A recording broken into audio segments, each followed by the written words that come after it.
September 1943.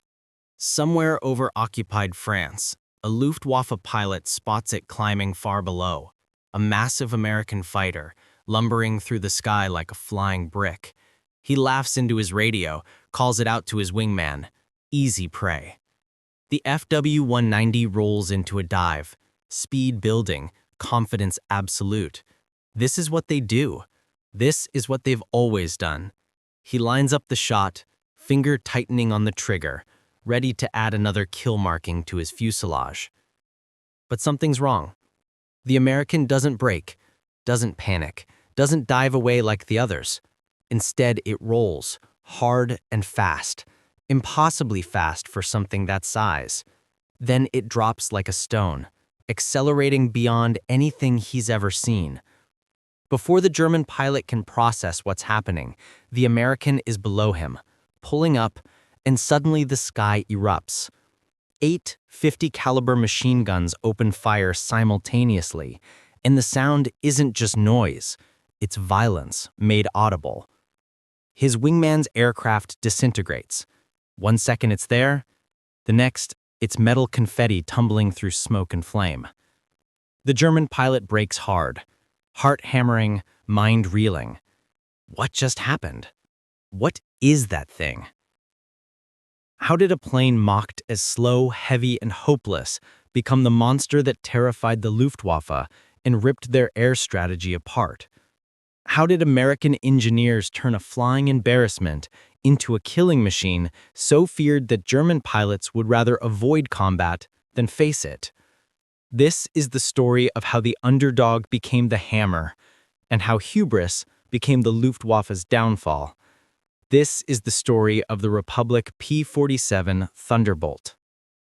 Early 1942, Republic Aviation's factory floor in Farmingdale, Long Island.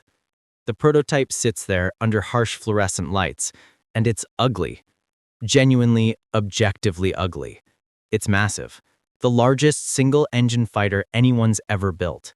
7 tons fully loaded.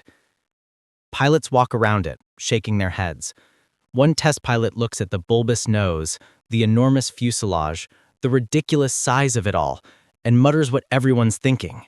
It looks like a milk bottle with wings. Another calls it a flying bathtub. The British, with their characteristic wit, nickname it the Jug, short for juggernaut, though the implication is less about power and more about its resemblance to a whiskey jug. The U.S. Air Forces are desperate. They need a high-altitude escort fighter, something that can protect B-17 and B-24 bombers all the way to Germany and back. The P-38 Lightning is complicated and expensive. The P-39 Airacobra is a disaster at altitude. The P-51 Mustang doesn't exist yet, not in the form that will matter. So they're stuck with this, the P-47, a fighter so heavy it needs a runway half a mile just to get airborne. The first test flights are terrifying. The plane climbs like it's hauling anvils. Pilots report sluggish controls, poor visibility from the cockpit, and a general feeling of flying something that doesn't want to be in the air. One pilot lands after his first flight, climbs out, and tells the engineers, "You built a great plane for someone else, because I'm not dying in that thing." The mockery spreads. Squadrons pray they'll get P-38s, anything but the Jug. Meanwhile, across the Atlantic, German intelligence officers are reading reports about this new American fighter. They look at the specifications, weight, climb rate, wing loading, and they laugh. Literally laugh. Luftwaffe pilots receive briefings about the P-47, and the consensus is unanimous. Not a threat. It's too big, too heavy, too slow to climb. Their Bf-109s and FW-190s will dance around it, pick it apart, send it spinning to earth in pieces. Some pilots joke about it, making bets on how many they'll shoot down in their first encounter. The arrogance isn't baseless. They've been winning this war in the air for years. Why should one more clumsy American fighter change anything?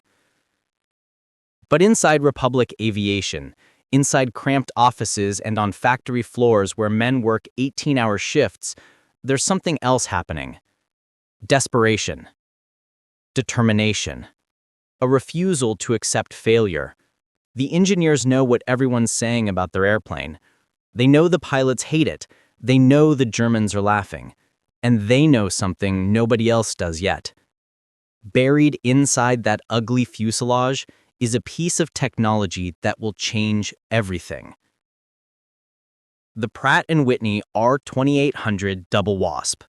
2,800 horsepower. But power alone doesn't win at altitude. Not when the air is thin and engines gasp for oxygen.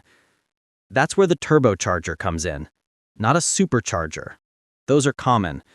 A turbocharger, using exhaust gases to force oxygen into the engine at 25,000 feet, 30,000 feet, altitudes where other fighters lose power and maneuverability.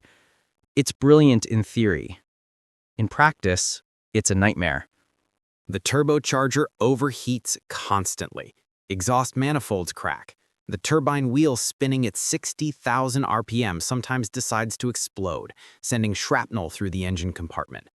The ducting system feeding compressed air into the engine is so complex, the mechanics joke you need a PhD to understand it.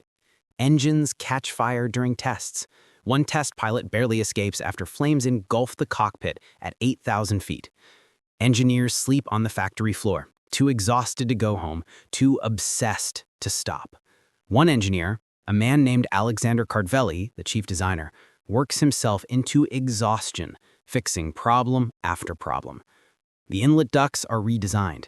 The exhaust system is reinforced. The cooling system is completely reworked. The intercooler, a critical component for keeping that compressed air dense and cool, is tucked into the belly of the aircraft, adding weight but solving the overheating crisis. Slowly, painfully, the Thunderbolt transforms from a dangerous prototype into something that might actually work. But even as the engineering problems get solved, the pilots remain skeptical. The first combat-ready P-47 squadrons arrive in England in early 1943, and the reception is ice cold. American pilots, already stressed about flying missions into the most heavily defended airspace on Earth, now have to do it in a plane they don't trust. They compare it to the nimble Spitfire the British fly. They hear rumors about a new version of the Mustang that's supposed to be incredible, and they're stuck with the jug. The first missions are disasters. Not because the P-47 performs badly, it doesn't, but because nobody knows how to use it. Pilots try to dogfight with Bf-109s, twisting and turning at medium altitudes, and the Thunderbolt can't compete. It's too heavy. The controls are too stiff. A Messerschmitt can outturn it every time. Pilots come back frustrated, angry, frightened. Some don't come back at all. Squadron commanders send reports to headquarters. The P-47 is inadequate. We need different fighters. This isn't working. And the Luftwaffe, they're delighted. Early encounters confirm everything they believed. The American fighter is big and clumsy, easy to avoid, easy to outmaneuver. German pilots start calling it the practice target. Confidence remains absolute. They've been doing this for years. They know how to win. But then something changes. Something small at first, easy to miss. A test pilot, bored during a high-altitude training flight, decides to see what happens if he points the P-47's nose down and goes full throttle. What happens is physics. 7 tons of aircraft, 2,800 horsepower, and gravity combine into something terrifying. The Thunderbolt accelerates beyond anything he's ever experienced. The airspeed indicator climbs past 400 miles per hour, past 550, past 500. The controls stiffen from the airspeed but remain responsive. The wings don't rip off, the fuselage doesn't buckle. The plane holds together, solid as a tank, while the world blurs past the canopy. He pulls out of the dive, heart pounding, and realizes something nobody else has yet. This isn't a dogfighter. This is a predator that attacks from above, from the sun, diving faster than anything in the sky can follow. An engineer hears the report and starts doing calculations. At 30,000 feet, where the turbocharger gives the R2800 engine full power, the P-47 is faster than a Bf-109, faster than an FW-190. And in a dive, nothing, absolutely nothing, can catch it. The weakness everyone mocked isn't a weakness at all. It's a feature. The weight that makes it climb slowly makes it dive like a meteor. Tactics begin to change.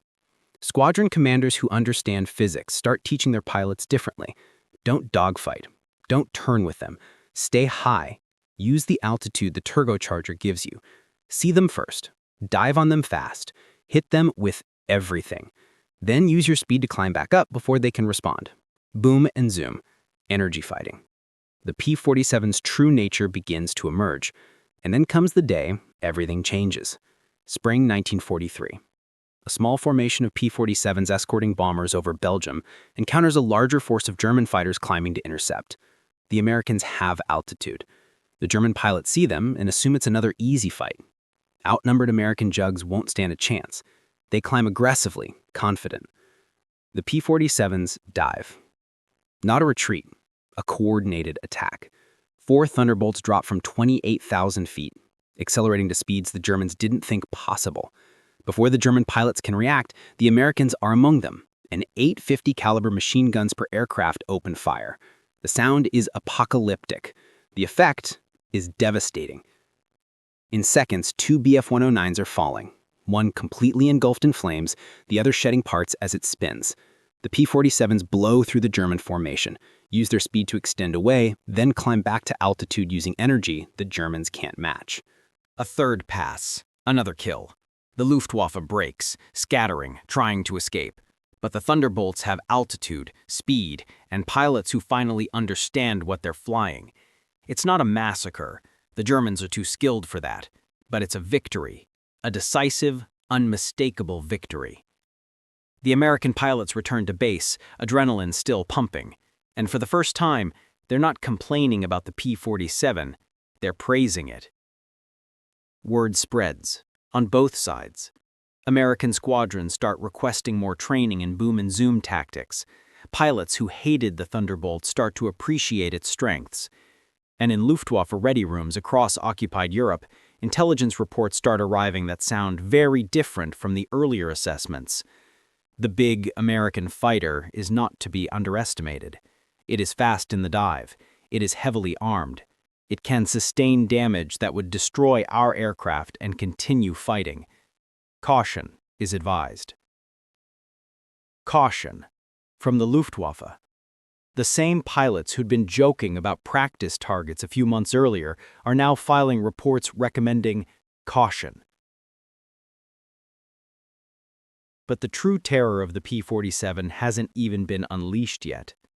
The 850 caliber M2 Browning machine guns, 4 in each wing, aren't just weapons. They are a philosophy of violence. Each gun fires up to 800 rounds per minute. The Thunderbolt carries 3,400 rounds of ammunition. When a pilot presses the trigger, all 8 guns fire simultaneously, converging their fire at a point 250 yards ahead of the aircraft. The combined rate of fire is over 6,000 rounds per minute. Imagine that for a moment. 6,000 rounds per minute. 100 bullets every second. Each bullet weighing half an ounce, traveling at 2,800 feet per second. The kinetic energy of that metal storm is enough to saw an enemy aircraft in half. One pilot describes it. When you pulled the trigger, the whole plane trembled. It wasn't recoil, exactly. It was like the jug wanted blood and was vibrating with excitement. You'd see your tracers reach out, and whatever they touched just came apart. Wings folded, fuselages cracked open, engines exploded. It wasn't shooting, it was erasure. The psychological impact on German pilots is profound. They're used to cannon fire, the Bf-109's 20mm cannon, the FW-190's mix of cannons and machine guns. They understand that threat, but the P-47's 850s create something different. A cone of destruction so dense that you don't dodge bullets, you dodge a wall of lead. One Luftwaffe pilot interrogated after being shot down describes his first encounter with a Thunderbolt. I saw the American diving. I tried to break away. Then there was sound, terrible sound like metal tearing, and my wingman was gone. Just gone. I didn't see him shot down. I saw him cease to exist. I landed as soon as I could and requested a transfer. I would not fly against that aircraft again. The durability of the P-47 becomes legendary. Pilots limp back to base with damage that should have killed them.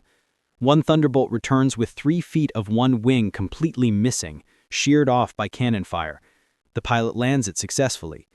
Another takes a 20mm cannon shell through the engine, which catches fire, and the pilot manages to extinguish it by diving and using the slipstream, then flies 200 miles back to England on a damaged, partially destroyed engine. A bomber crew struggling back from a mission over Germany with 2 engines out and the Luftwaffe circling for the kill, watches P-47s appear from above.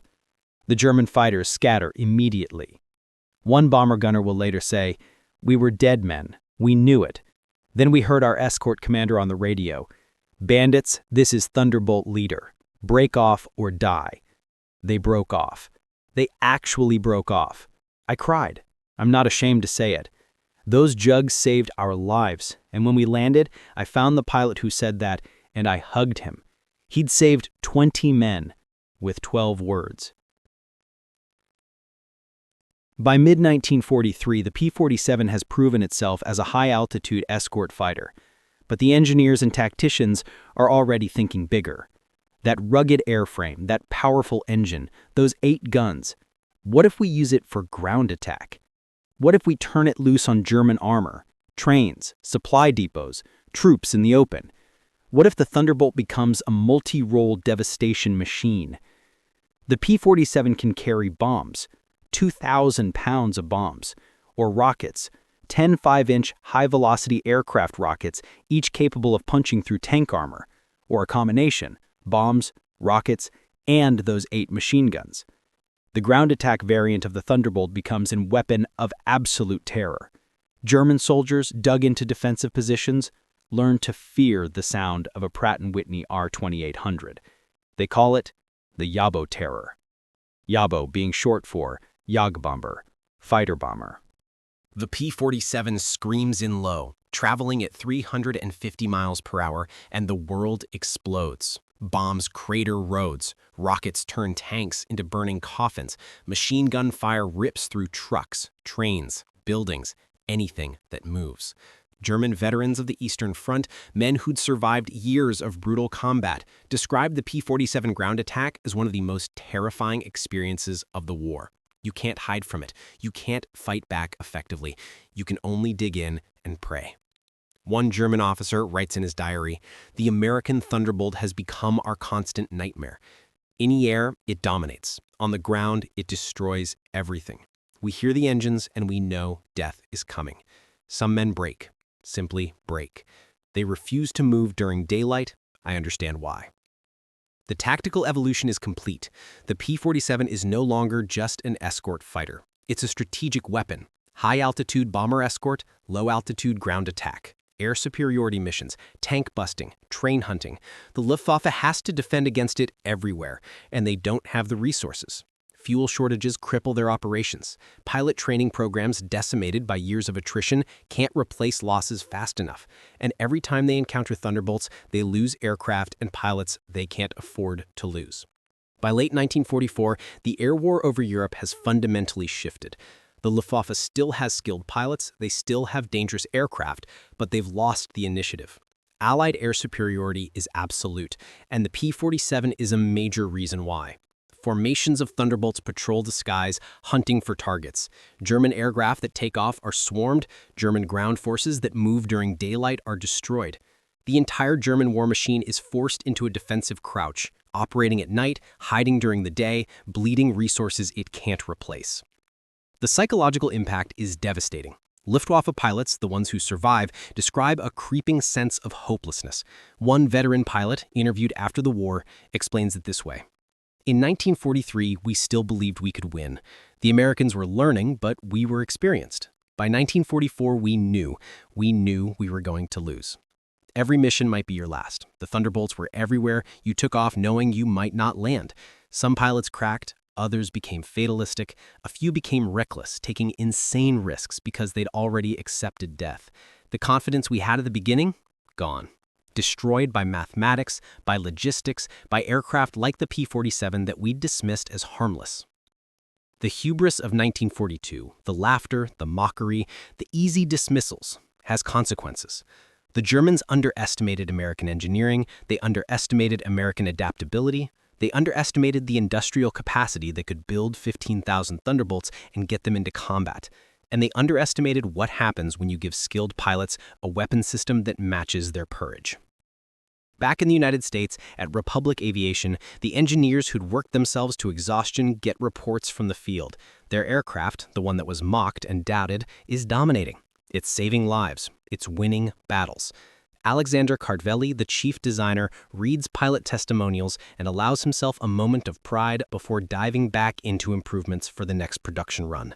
There's always something to improve, always something to refine. The human cost of the air war is staggering. Thousands of American pilots never come home. Shot down over Germany, over France, over the Channel. The P-47's durability saves many, but not all.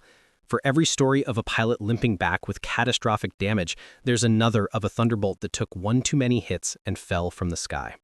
The men who fly these missions are heroes, in the truest sense, volunteering for duty that has a very real chance of ending in death.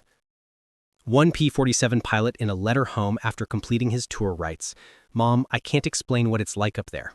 The fear, the adrenaline, the moment when you see an enemy fighter and you have to decide, attack or evade. The Jug saved my life more times than I can count, took hits that should have killed me, brought me home when I had no right to expect it. I hated that plane when they assigned it to me. Now I love it. I owe it everything." By the time Germany surrenders in May 1945, the P-47 Thunderbolt has flown more than 500,000 combat sorties. It's credited with nearly 4,000 aerial victories.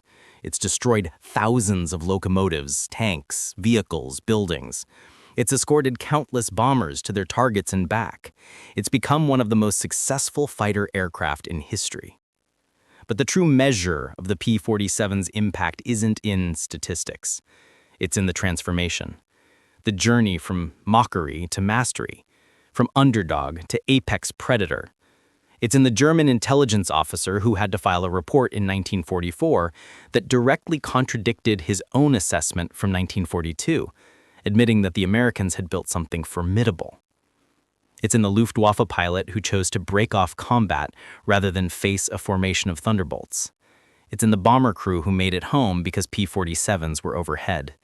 It's in the ground troops who advanced under the protection of Thunderbolt ground attack missions. The P-47 teaches us something that echoes far beyond World War II. Never underestimate the quiet threat. Never dismiss the underdog. Never assume that what looks clumsy is actually weak. Because sometimes, buried inside that awkward exterior is a monster being forged in silence. Sometimes the thing everyone mocks becomes the thing everyone fears. And sometimes hubris, the absolute confidence that you're superior, that victory is assured, that the enemy's new weapon is harmless, becomes the crack that breaks everything apart. The German Luftwaffe was, in 1942, the most experienced air force in the world. They had veterans who'd flown in Spain, in Poland, in France, in the Battle of Britain, on the Eastern Front. They had excellent aircraft. They had doctrine refined by years of combat. They had every reason to be confident. But confidence became arrogance, assessment became dismissal, and the flying bathtub they'd laughed at became the hammer that helped shatter their control of the skies. Alexander Kartveli, the engineer who designed the P-47, was once asked how it felt to create something that changed history. He thought for a moment and said, "I just wanted to build a plane that would bring pilots home. Everything else, the victories, the records, the reputation, that was the pilots. They took what we built and they made it legendary. We gave them a tool. They turned it into something more." And that's the final truth of the P-47 Thunderbolt. It wasn't magic, it wasn't invincible. It was engineering, tactics, courage, adaptation, and the refusal to accept defeat. It was American industrial might meeting the challenge of war. It was pilots learning to use a difficult aircraft and transforming it into an extension of their will. It was the underdog story made real, not through luck, but through relentless work. So when you hear about the P-47, remember it's not just a story about an airplane. It's a story about what happens when people refuse to give up. When engineers work themselves to exhaustion solving impossible problems. When pilots overcome fear and doubt to master a weapon system nobody believed in. When industrial workers build 15,000 machines with their hands. when tacticians adapt and evolve instead of stubbornly clinging to what doesn't work. The P-47 Thunderbolt, 7 tons of American steel and fury. The flying bathtub that became the monster. The underdog that became the hammer. The plane that taught the world never, ever underestimate what's being forged in silence. Because the quiet monster, the one everyone dismisses, the one everyone mocks, that's the one you should fear most. And by the time you realize it, by the time you see it diving from 30,000 feet with 850 caliber guns ready to tear the sky apart, it's already too late.